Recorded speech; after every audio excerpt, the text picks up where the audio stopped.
Hello, नमस्कार साथियों। स्वागत है आपका अपने YouTube channel science field classes में, जिसमें हम और आप मिलकर पढ़ रहे थे कक्षा 10 वालों के लिए एक चैप्टर, जिसमें हमने स्टार्ट किया था चैप्टर 1 से ही स्टार्ट किया था, जिसमें फर्स्ट चैप्टर है जो हमारा कक्षा 10 वालों के लिए पढ़ रहे थे। चैप्टर 1 में हमने पढ़ाए थे, ये है क्लास 10th वालों के लिए। इसमें चैप्टर हमने 1 स्टार्ट किया था, रियल नंबर।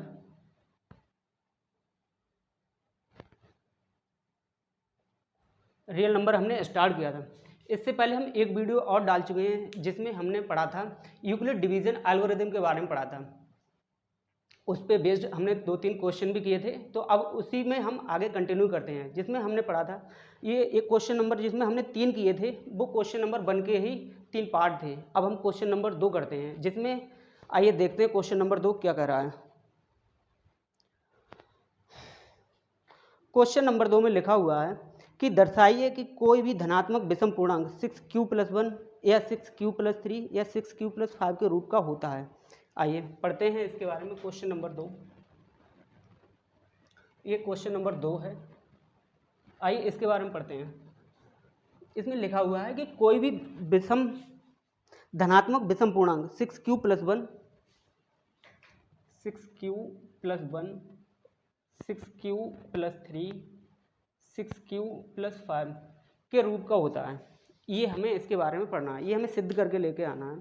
तो जिनके पास बुक है वो बुक में देखेंगे, क्वेश्चन नंबर 2 है इसमें। आइए हम इसके बारे में समझते हैं, इसे हमने कैसे, ये हमें सॉल्व करना है कि जो धनात्मक विषम पूर्णांक होते हैं वो इस रूप में होते हैं, ये हमें सिद्ध करके लेके आना है। ठीक है, तो आइए पढ़ते हैं।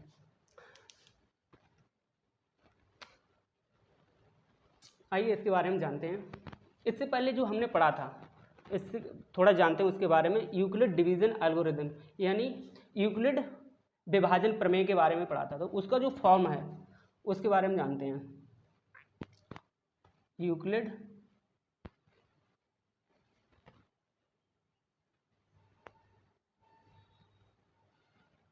विभाजन प्रमेय, इसके बारे में हमने पढ़ा था। तो ये जो होती है वो है C=dq+r।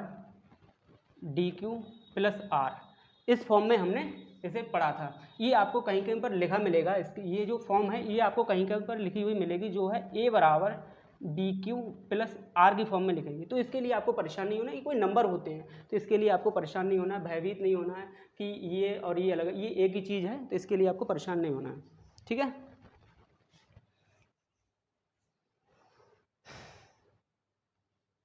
इसमें तो इसके लिए हम आगे सॉल्व करते हैं,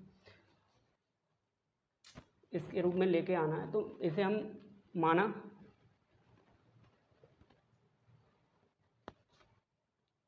धनात्मक विषम पूर्णांक,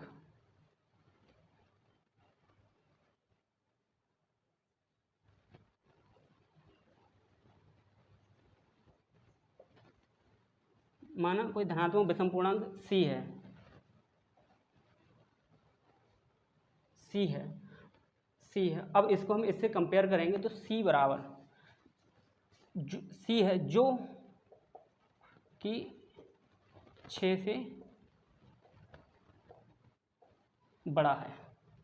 ठीक है, जो कि 6 से बड़ा है। अब इसके बारे में आगे बढ़ते हैं। तो इसमें d बराबर क्या होगा, d बराबर होगा 6, क्योंकि ये सेम ही है। dq+rn 6q+1 6q+3 6q+5, तो ये d बराबर यहाँ पर 6 होगा, d बराबर 6 होगा। और हमें पता है वीडियो नंबर फर्स्ट में जो हमने पढ़ा था उसमें हमने बताया है कि d r का जो मान है वो वेरी करता है c और d की मान पर। तो यहाँ पर जो r का मान होगा वो greater than is equal to होगा c से, लेकिन लेस देन होगा d से। d का मान हमें बताया 6 है, तो जो r का मान होगा यहाँ पर, r का मान होगा वो होगा 0 से स्टार्ट होगा, 0 1 2 3 4 और 5। 6 नहीं हो सकता, अगर 6 होगा तो ये फिर इसके बराबर हो जाएगा, लेकिन d से छोटा होता है r का मान। ये हमने वीडियो नंबर 1 में पढ़ा हुआ था। ठीक है, अब इसमें आगे चलते हैं, इस प्रमेय का प्रयोग करते हैं। अगर हम केस फर्स्ट पढ़ते हैं इसके बारे में कि यदि r बराबर 1 आर बराबर 1 नहीं 0 रखते हैं, यदि आर बराबर 0 रखते हैं, यदि आर बराबर 0 रखते हैं तो क्या होगा, सी बराबर आएगा डी, डी की वैल्यू कितनी है 6 है, प्लस 0, सी बराबर क्या आएगा 6Q, ये क्या हो गई सम होगी, ये एक सम होगी। अब सम क्या होती है इसके बारे में जानते हैं। वैसे आप लोग हाई स्कूल में हैं तो आप जानते होंगे सम या विषम, लेकिन जो लोग नहीं जानते हैं उनके लिए हम बता रहे हैं कि सम वह संख्याएं जो या तो 2 से विभाजित होती हैं, वह सभी संख्याएं जो 2 से विभाजित होती हैं सभी सम संख्याएं होती हैं, जैसे 2, 4, 6, 8, 10 एंड सो ऑन, आगे अनंत तक जो सभी संख्याएं सम होंगी, तथा जो बची हुई संख्याएं 1, 3, 5, 7 ये सभी संख्याएं जो होंगी वो विषम संख्याएं होंगी। तो ये क्या होगी 6Q यानी सम होगी। अब सम कैसे करके होगी ये इसके बारे में जानते हैं। मान लिया Q, यहाँ पर क्या है, जहाँ Q कोई नंबर है, जहाँ Q कोई नंबर है। अब Q कोई नंबर है तो कुछ भी नंबर हो सकता है। Q बराबर यहाँ पर हम अगर कुछ रखें 1, 2, 3 कुछ भी रखते हैं तो C बराबर वैल्यू क्या आएगी, यानी इसमें से हम कुछ भी रखते हैं तो C बराबर जो वैल्यू आएगी वो होगी या तो 6 आएगी, अगर हम 1 रखते हैं तो 6 आएगी, अगर हम 2 रखते हैं Q बराबर 2 रखते हैं तो क्या आएगी 12 आएगी, 3 रखते हैं तो क्या आएगी 18 आएगी, और इसी प्रकार से। और ये जो सभी नंबर हैं ये सम है, तो ये क्या होगा यानी C बराबर 6Q, ये क्या होगा एक सम संख्या होगी। ठीक है, ये इतना समझ में आया। ठीक है, आगे चलते हैं। तो ये सभी सम संख्याएं होंगी। केस नंबर 2, इसके बारे में पढ़ते हैं कि यदि R बराबर क्या है 1 है, R बराबर यदि हम 1 रखते हैं, R बराबर 1 रखते हैं ये केस, तो क्या होगा यहाँ पर C बराबर आएगा, जो C बराबर होगा वो आएगा 6Q प्लस 1, C बराबर 6Q प्लस 1। अब C बराबर 6Q तो आएगा ही, ये क्या है, ये एक सम संख्या है, सम है, प्लस और एक क्या है, ये एक विषम है। यदि ये एक विषम है तो C बराबर क्या होगा, ये भी एक विषम होगी, ये एक विषम होगी और ये विषम पूर्णांक होगी। और हमें सिद्ध क्या करना है कि धनात्मक विषम पूर्णांक, तो ये समीकरण 1 होगी हमारी, जो इस रूप को फॉलो करते हैं, यानी 6Q प्लस 1 ये समीकरण ये होगी, इसे हम समीकरण 1 नाम दे देंगे, और ये इस रूप को फॉलो कर रही है। ये हम चेक कर लेते हैं कि ये आपको दिख रहा है या नहीं, वरना फिर हम आपको यहाँ पर लिखते हैं।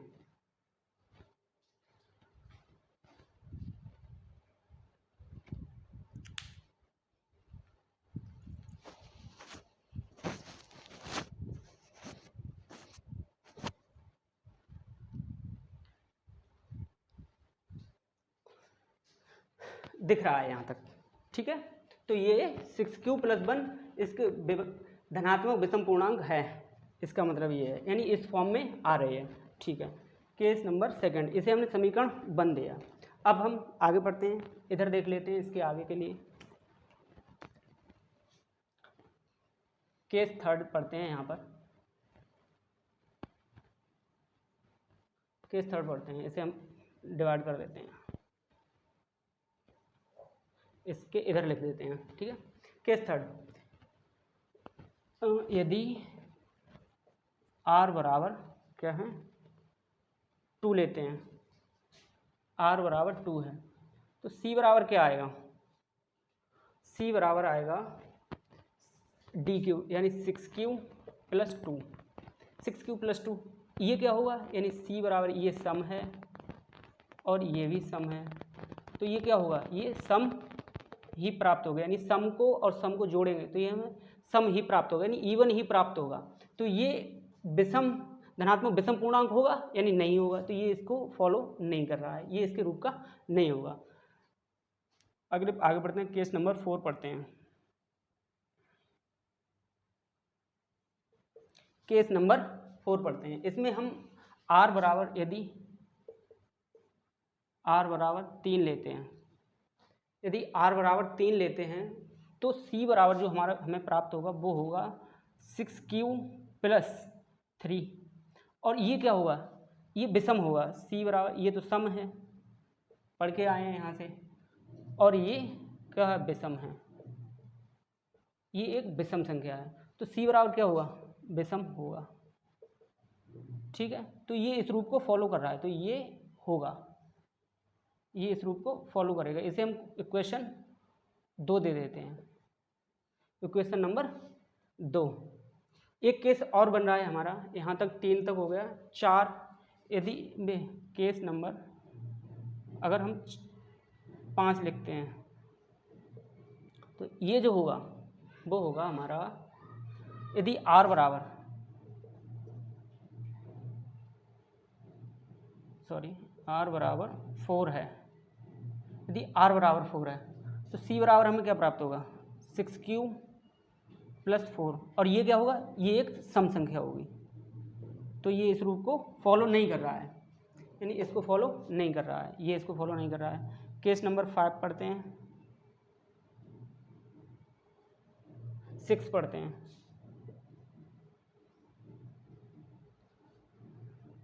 यदि r बराबर 4 हो गया, 5 रखते हैं, यदि हम r बराबर 5 रखते हैं तो c बराबर 6q प्लस 5 होगा। और ये क्या होगी, ये एक विषम संख्या होगी, क्योंकि ये क्या है, ये एक सम है और ये एक विषम है, और जब सम और विषम को जोड़ते हैं तो हमें विषम ही प्राप्त होता है। ठीक है, ये विषम है। तो हमारा क्वेश्चन क्या था, हमारा जो क्वेश्चन था, एक बार क्वेश्चन देख लेते हैं, क्वेश्चन दोबारा से पढ़ते हैं। क्वेश्चन हमारा था कि कोई भी धनात्मक विषम पूर्णांक 6q प्लस 1, 6q प्लस 3 या 6q प्लस 5 के रूप का होता है। ठीक है, तो यहाँ पर हम जो लेके आए, यहाँ पर हम जो आगे लिखेंगे, यहाँ पर लिखेंगे हम समीकरण 1, 2 ये है, और समीकरण 3 हम इसे नाम देंगे, समीकरण 1, 2 व 3 से सिद्ध होता है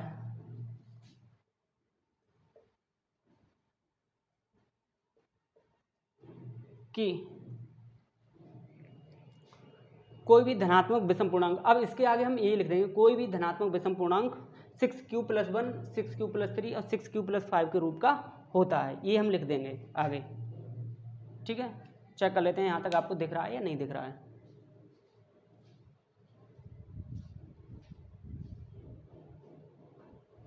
ठीक है, दिख रहा है, यहीं तक दिख रहा है। ठीक है,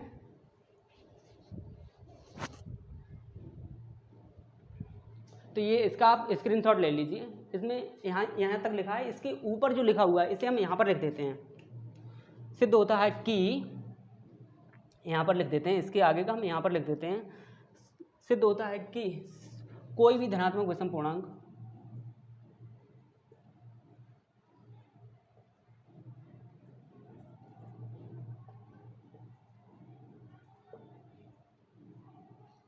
six Q plus 1, 6q plus 3, 6q plus 5 के रूप का होता है। ठीक है, अब इसमें यहीं तक लिखा हुआ है, इसमें यहीं तक लिखा हुआ है, इसका आप पूरे का स्क्रीनशॉट ले लीजिए। और ये फर्स्ट फेज है, ये सेकंड है, और उसके बाद ये जो ब्लैक में लिखा हुआ है थर्ड है। इसका आप स्क्रीनशॉट ले लीजिए और इसे आप कॉपी में कर सकते हैं।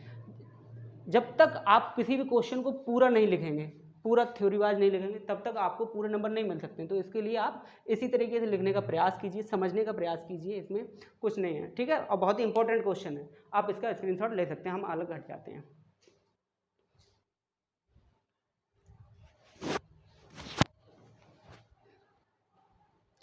आपने स्क्रीनशॉट ले लिया होगा, हटाते हैं।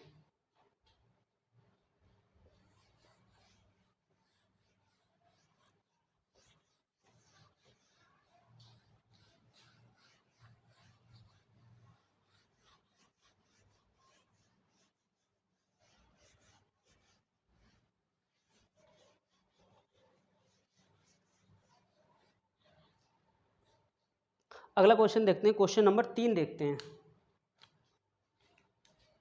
क्वेश्चन नंबर 3, इसमें क्या लिखा हुआ है? क्वेश्चन लिखा हुआ है कि किसी परेड में 616 सदस्यों वाली एक सेना आर्मी की टुकड़ी को 32 सदस्यों वाले एक आर्मी बैंड के पीछे मार्च करना है। दोनों समूहों को समान संख्या वाले स्तंभों में मार्च करना है। उन स्तंभों की अधिकतम संख्या क्या है जिसमें वे मार्च कर सकते हैं? इसमें एक शब्द लिखा हुआ है अधिकतम संख्या। इसमें हमें पूछा गया है अधिकतम संख्या पूछी है, अधिकतम संख्या। इसका क्या मतलब है? अधिकतम संख्या के बारे में हमसे पूछा गया, तो इसका मतलब है अधिकतम संख्या। इसे अगर इंग्लिश में बोले तो हाईएस्ट, हाईएस्ट नंबर। यानी हमसे इसमें HCF को फाइंड करना है, हमसे HCF को पूछा गया है इसमें। ठीक है, तो इसमें हमें देखना है, तो इसमें हम HCF निकालेंगे।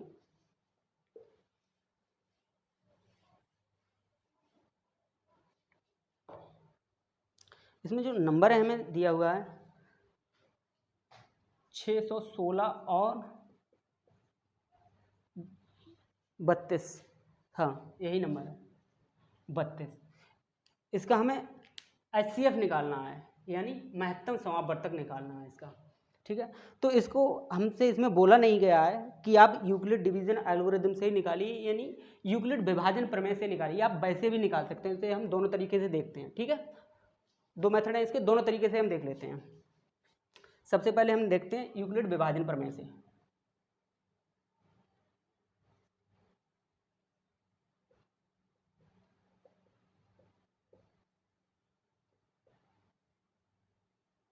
इसमें क्या है 616 ग्रेटर देन है 32 से, तो 616 बराबर हम रखेंगे 32।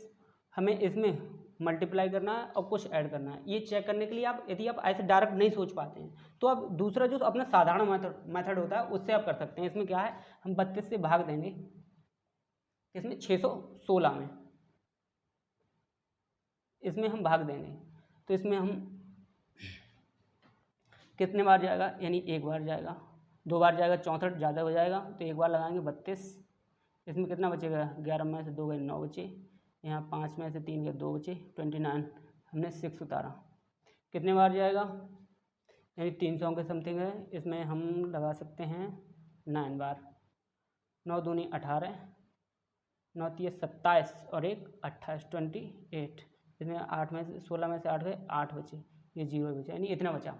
इसमें 8 शेष बचा, इसको हम ये देख सकते हैं, यानी इसमें अगर हम 19 से गुणा करेंगे तो ये 288 हो गया, प्लस इसमें 8 ऐड कर सकते हैं। ठीक है, अब इस 8 से हमें और भाग करनी है, किसमें, 32 में। ठीक है, तो कितने बार जाएगा, 8 चौक 32, यानी 0। हमें ये जो रिमाइंडर यानी शेषफल हमें 0 लेके आना होता है। जब तक ये 0 नहीं आएगा तब तक हम इसको आगे करते रहेंगे। ठीक है, तो ये हुआ। यानी अब हमें इसमें देखते हैं, इसमें ये 8 है, यहाँ ये 0 नहीं है, यानी r is not is equal to 0। ये अलग है हमारा और ये अलग है। यहाँ पर r 0 नहीं है, ये किसका मान है, r का। 8 जो है किसका मान है, r का। तो 616 बराबर क्या होगा, अब नहीं 616 नहीं आएगा, ये जो आएगा, अब इसमें इसको और इसको लेंगे हम, तो ये जो 32 बराबर आएगा, इसमें आएगा 8 इंटू 4 से मल्टीप्लाई करेंगे, ये वाला आ जाएगा और प्लस 0 आ गया, ये आ गया। तो यहाँ पर r इज इक्वल टू 0 हो गया, r बराबर 0 हो गया। तो यहाँ से ये जो नंबर है 8, यही हमारा HCF होगा। HCF कितना होगा, यहाँ पर 8, HCF 8 होगा हमारा। क्वेश्चन में क्या पूछा गया है कि स्तंभों की संख्या कितनी होगी जिसमें वे मार्च कर सकते हैं, अधिकतम स्तंभों की संख्या, यानी स्तंभ कॉलम कितने हो सकते हैं, कितने कॉलम हो सकते हैं, तो जो स्तंभों की संख्या होगी, यानी स्तंभ जो होंगे वो होंगे हमारे 8। यही हमारा आंसर होगा। ठीक है, यही HCF होगा हमारा और यही आंसर होगा। आप इसका स्क्रीनशॉट ले लीजिए, हम अलग हट जाते हैं।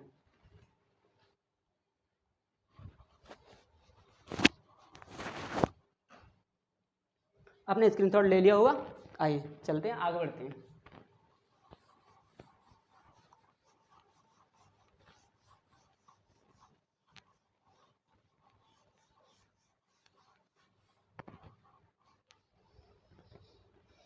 आगे बढ़ते हैं। हमारा अगला जो क्वेश्चन है क्या लिखा हुआ है, आइए देखते हैं। यूक्लिड विभाजन प्रमेय का प्रयोग करके दर्शाइए कि किसी धनात्मक पूर्णांक का वर्ग किसी पूर्णांक m के लिए 3m या 3m+1 के रूप का होता है। यानी क्वेश्चन नंबर जो 4 है हमारा, उसमें बोला है कि समपूर्णांक कि धनात्मक पूर्णांक, किसी धनात्मक पूर्णांक का वर्ग, धनात्मक पूर्णांक का वर्ग 3m और 3m+1, धनात्मक पूर्णांक का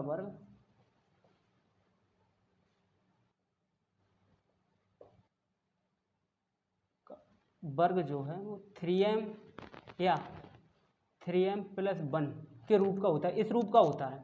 हमें ये यूक्लिड विभाजन प्रमेय का प्रयोग करके ये हमें सिद्ध करना है कि किसी धनात्मक पूर्णांक का वर्ग 3m या 3m+1 के रूप का होता है। तो इसमें हम आगे सॉल्व करते हैं क्वेश्चन नंबर 4। इसका हम सॉल्यूशन देखते हैं क्या लिखा हुआ है। इसमें माना कोई धनात्मक पूर्णांक, हमने माना कोई धनात्मक पूर्णांक c है। किससे? यूक्लिड डिवीजन एल्गोरिथम से हम कर रहे हैं। c बराबर dq प्लस r से हम इसे कर रहे हैं। ठीक है, तो यहाँ पर d बराबर क्या हो जाएगा? हो जाएगा 3, d बराबर 3 हो जाएगा। अब अगर d बराबर 3 है तो r का मान क्या होगा? r का जो मान होगा, हमें पता है कि c से d के बीच में होता है, greater than is equal to होता है c, लेकिन लेस देन होता है d से। तो r का जो मान होगा वो या तो 0 हो सकता है, या 1 हो सकता है, और या 2 हो सकता है। बस c के जो मान हैं, r के जो मान हैं वो ये 3 हो सकते हैं, 0 हो सकता है, 1 हो सकता है और 2 हो सकता है। ठीक है, आगे चलते हैं। इसमें हम केस 1 लिखते हैं। केस जो फर्स्ट है हमारा, इसमें हम r बराबर क्या लेते हैं? 0 लेते हैं। r बराबर हम 0 लेते हैं यहाँ से। तो c बराबर क्या आएगा? c बराबर आएगा 3q। अब q के लिए हम q बराबर m से रिप्लेस कर देंगे। q के लिए m से रिप्लेस कर देंगे तो आएगा 3m+0, क्योंकि हमें क्वेश्चन में दिया हुआ है 3m। अगर q दिया होता तो हम q लेते, लेकिन हमें क्वेश्चन में m दिया हुआ है तो हम यहाँ पर q की जगह पर m रखेंगे, तो 3m+0। तो c बराबर क्या आ गया? 3m हो गया। लेकिन हम इसमें इसे ये आंसर नहीं होगा हमारा, हमें बोला गया है कि वर्ग है, पूर्णांक का वर्ग, तो हम इसका वर्ग करेंगे, यानी दोनों ओर वर्ग करने पर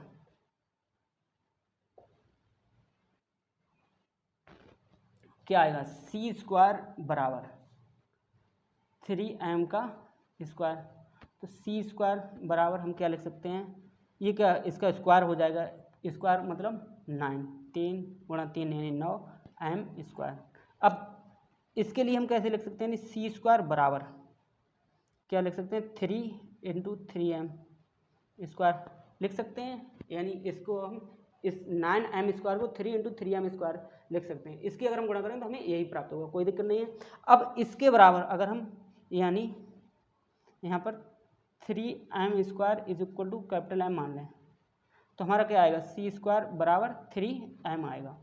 और ये इसमें पूछा गया है, बोला गया है कि धनात्मक पूर्णांक 3m, तो ये इसका रूप होगा, ये हमारा का रूप होगा। ठीक है, ये हुआ केस 1। केस नंबर 2 देखते हैं। इसमें हम बीच में को कन्फ्यूजन ना हो इसलिए अलग लाइन कर देते हैं। ये है, तो इसमें हम आगे बढ़ते हैं।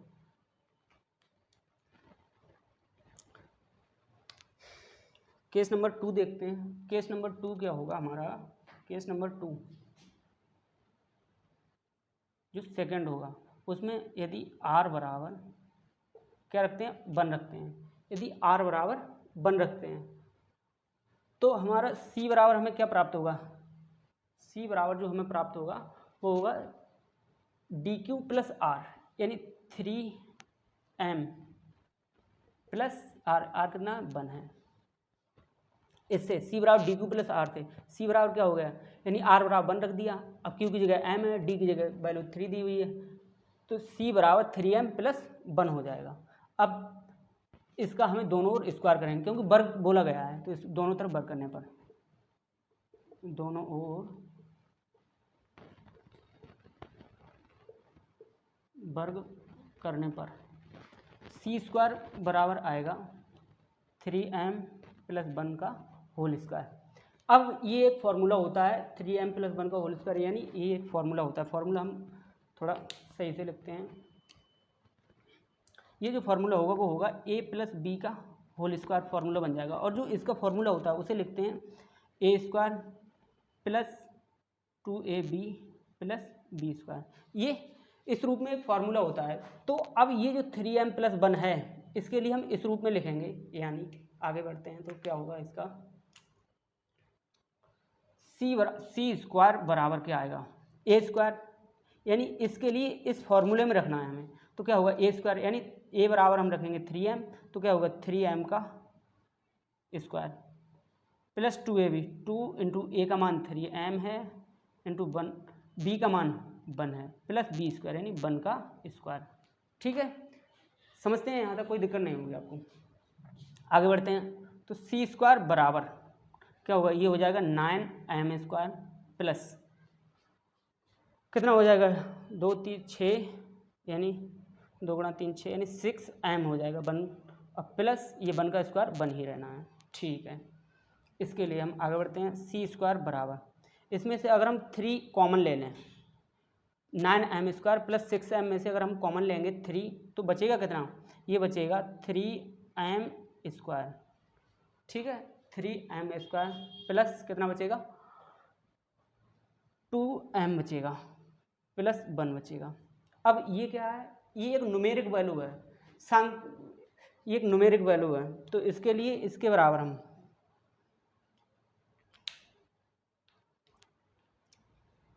इसके बराबर ये जो है इसके बराबर हम रख देंगे कैपिटल M, यानी इसका मान अगर हम कैपिटल M रखेंगे तो ये कितना बचेगा,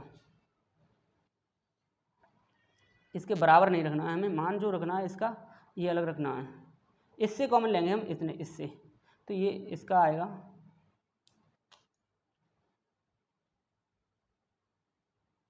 प्लस 1 ये आएगा। अब आगे बढ़ते हैं, इसमें अगर हम इसके मान को अगर हम कैपिटल M रख देते हैं, ये एक सांख्यिक मान है न्यूमेरिक वैल्यू है, तो इसका जो मान अगर हम कैपिटल M रखेंगे तो C बराबर अब हमें जो प्राप्त होगा सी स्क्वायर बराबर वो होगा 3 इंटू m प्लस 1, और हमसे यही पूछा गया है, यानी का रूप होगा, ये का रूप होगा।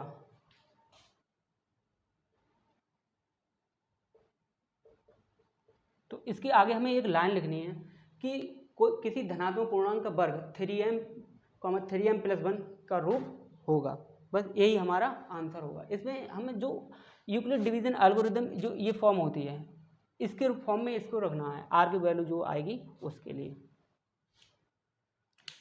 ठीक है, तो ये आप ये क्वेश्चन है, आप इसका स्क्रीनशॉट ले सकते हैं, हम इसके लिए थोड़ा अलग हो जाते हैं।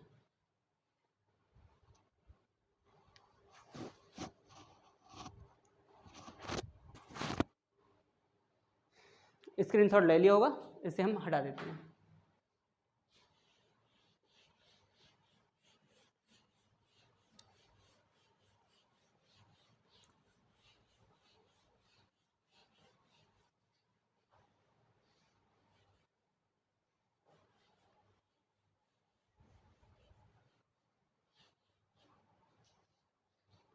अगला क्वेश्चन क्या है देखते हैं।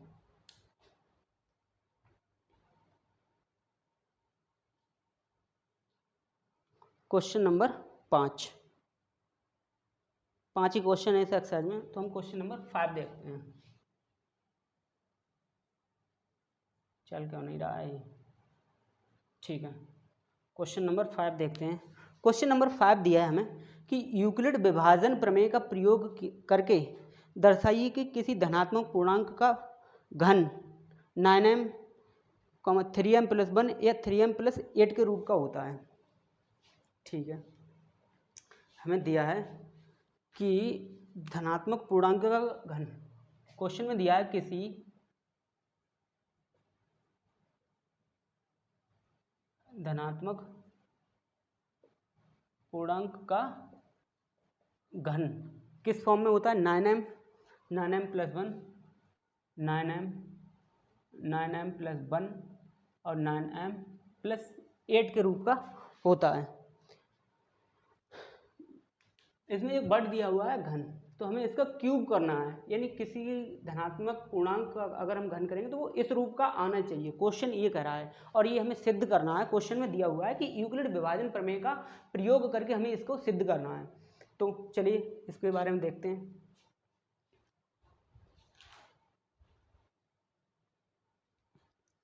चलिए बढ़ते हैं, सॉल्व करते हैं इसको।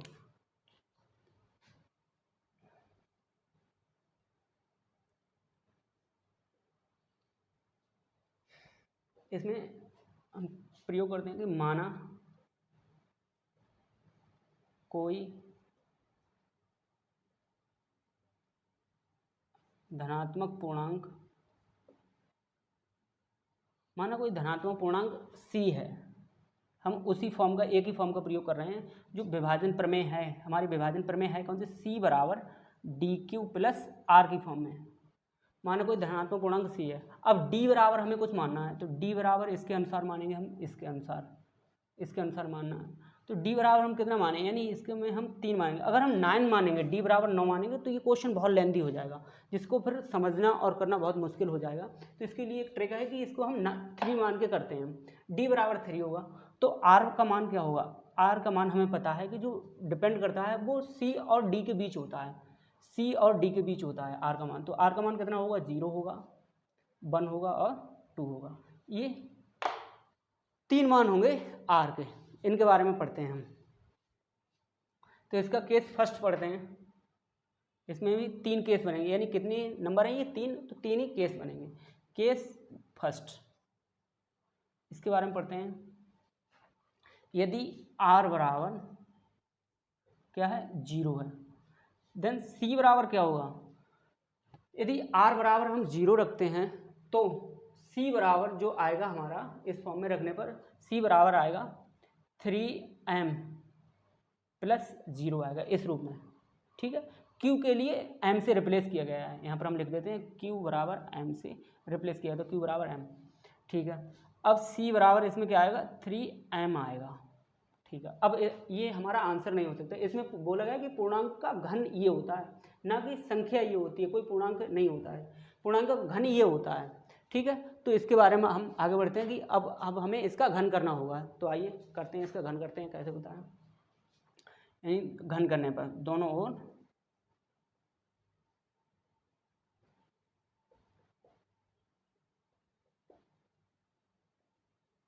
घन करने पर,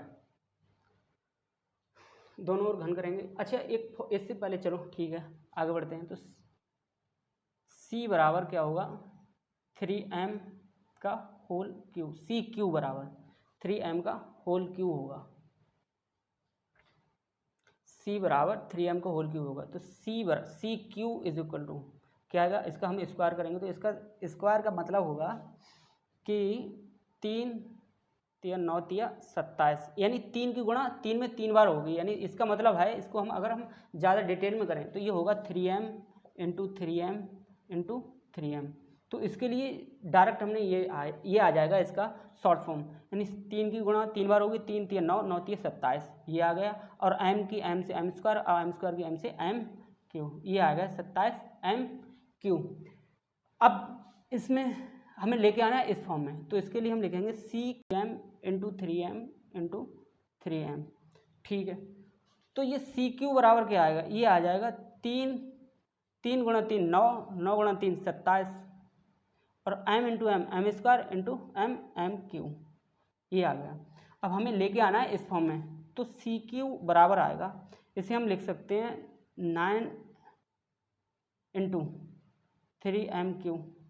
इसके लिए हम ये लिख सकते हैं 9 × 27 m³ ऊपर वाली संख्या आ जाएगी, कोई दिक्कत नहीं है। आगे बढ़ते हैं। अब इसमें ये क्या है 3m, ये एक न्यूमेरिक वैल्यू है, सांख्यिक मान है, तो इसमें हम माना 3m³ बराबर रखेंगे कैपिटल M। तो ये जो आ जाएगा CQ बराबर आ जाएगा 9m, और यही हमारा इसका आंसर होगा। CQ बराबर आ जाएगा 9m। तो धनात्मक पूर्णांक इस रूप का होता है। ये एक केस हो गया। आगे हम समझते हैं इसी के बारे में। केस नंबर 2, इसे हम अलग कर देते हैं जिससे आपको सही से समझ में आए इस लाइन से।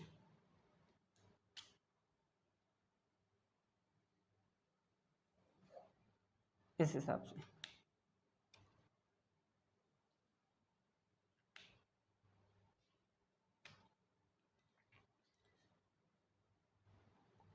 केस सेकंड देखते हैं। केस सेकंड में क्या होगा, यहाँ पर r बराबर हम रखेंगे, अब 1 रखना है हमें। यदि r बराबर क्या हो 1 हो इसका मान, तो c बराबर क्या आएगा, तो c बराबर हमारा आएगा इस फॉर्म में रखने पर, यानी 3m + 1। अब इसका दोनों ओर क्यूब करेंगे, यानी ये हमारा आंसर नहीं होगा। इसके लिए हमें इसका घन करना है, यानी दोनों ओर घन करने पर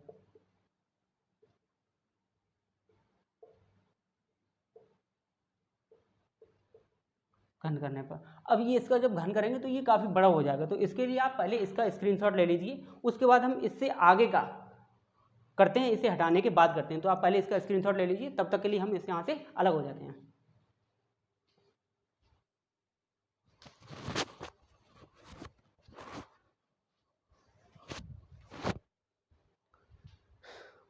स्क्रीनशॉट ले लिया होगा, ये देखते हैं।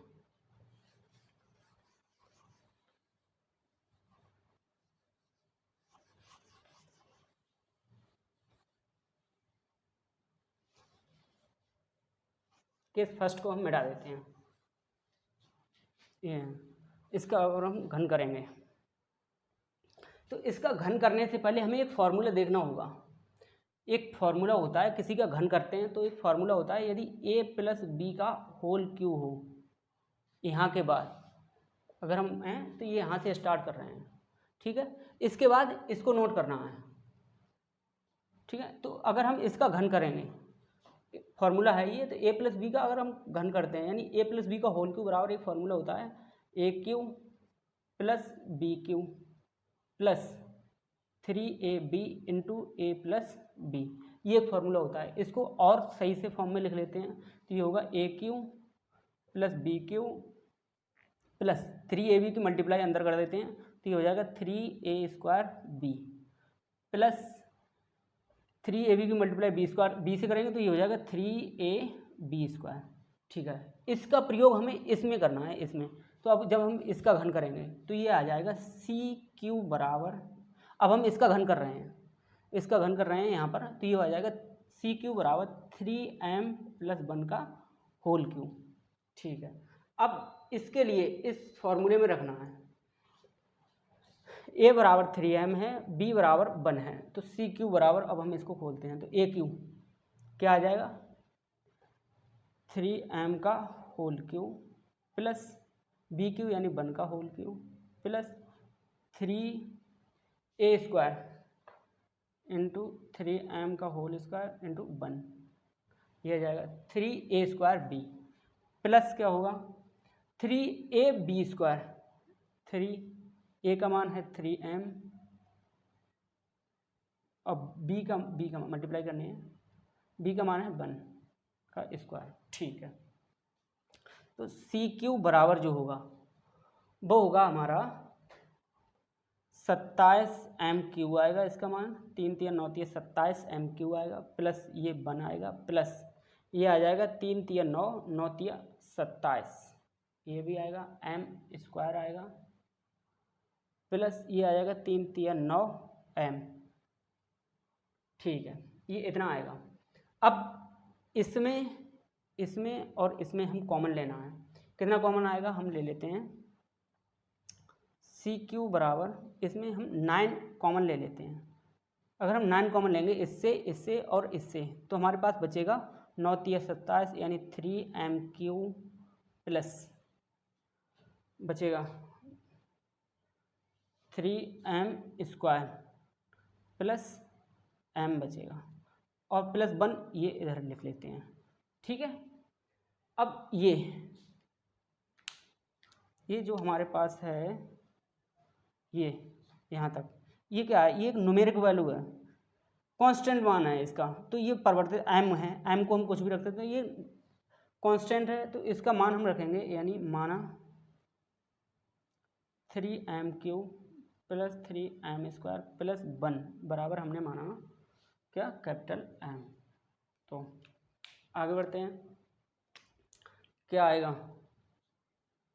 CQ = 9, इसका मान हो गया m, ये हो गया 1, 9m + 1 हो गया। ठीक है, और यही हमारा आंसर होगा। ठीक है, ये हमारा आंसर होगा, इसके फॉर्म में ये आ रहा है। ठीक है, ये कैपिटल M होगा। ये केस नंबर 2 हो गया यहाँ से। अब हम केस 3 पढ़ते हैं, ये हटा देते हैं, और यहाँ पर केस नंबर 3 पढ़ते हैं।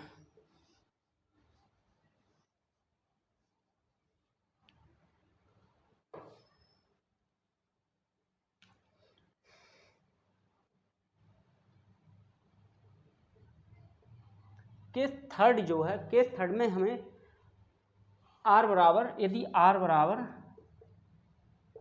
2 है, केस 3 में यदि r बराबर 2 है, तो अगर हम r बराबर 2 इस फॉर्म में रखेंगे तो c बराबर जो हमारा मान आएगा वो आएगा 3m + 2, 3m + 2। अब इसका फिर से स्क्वायर करने पर, ये हम अलग हटा देते हैं, इसका फिर क्यूब करने पर, दोनों ओर घन करने पर,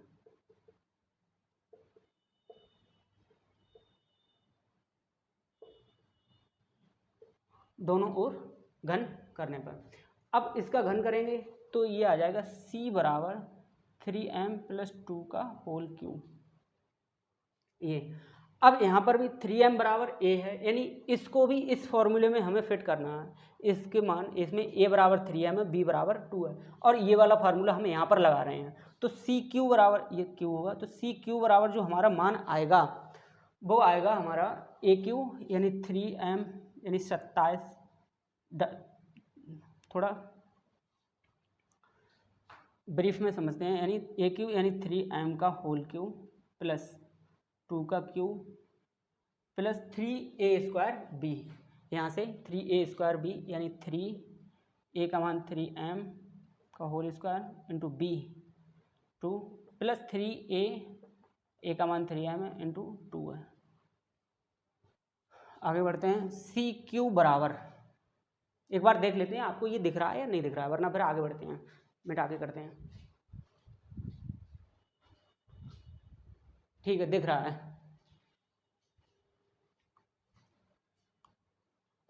CQ बराबर